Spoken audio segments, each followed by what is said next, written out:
The date is September 23rd, 7:04. I have my case study participants. The culture that I'm going to be reporting on is South African culture. Let my two guests, participants, introduce themselves. My name is Stephen Thomas. And I am Mangi Oboza Thomas.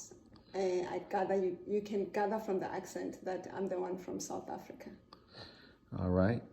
The first question is, or the first a bit of information I want to learn is, will you share with me a unique culture or habit, celebration, or a pattern that's different, from African Americans here, or something, that we don't normally celebrate in the way that you all do? Well, when I moved to America, I was actually extremely surprised that high school graduation is such a big deal here. And I would always ask my husband why.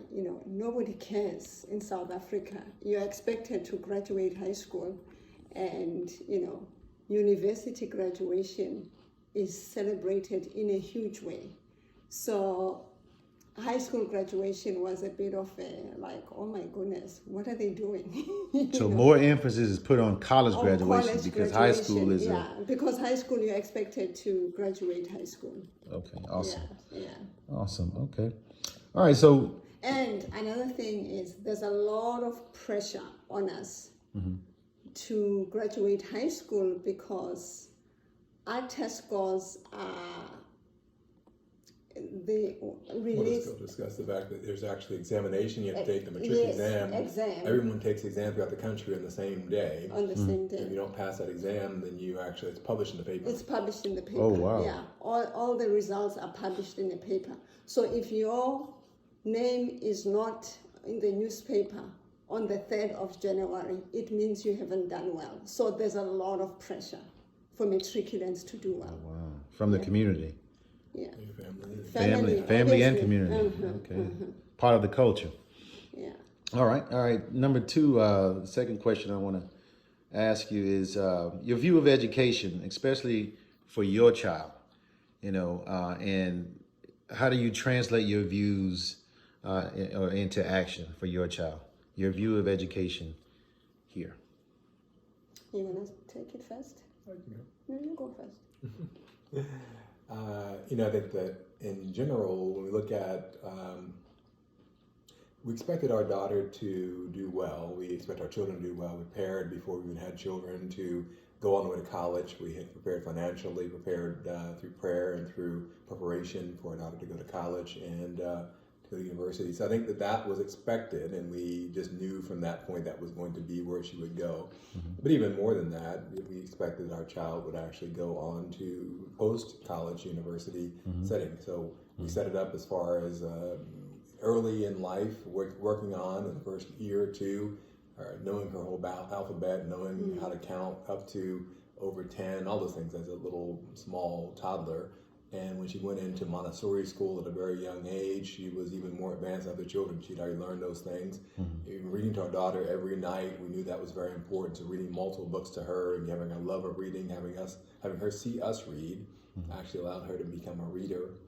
And not allowing her access to TV and iPads and all those things before the age of 2. So she Academy of Pediatrics actually recommends that we limit screen time significantly in all children, especially under the age of 2. There should be no screen time because of the benefits of allowing that child to develop mentally, to be able to read, to understand language. So that was one thing that we adhered to, and it was not always easy, but at the point where limited screen time, we know that's actually just a more modern example of the fact of how you prepare a child to actually get deeper into reading understanding. And then we chose to go to classical education school, a Christian classical education school, for a couple different reasons. One was small class sizes. One was the ability to have our daughter have a strong Christian foundation in education.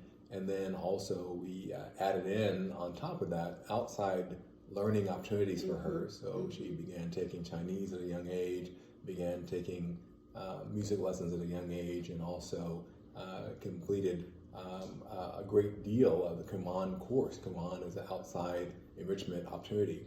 So she began taking that, I think at 3 years of age or 4 years of age, and completed the whole reading curriculum before she got out of elementary school, and is almost finished with the math curriculum.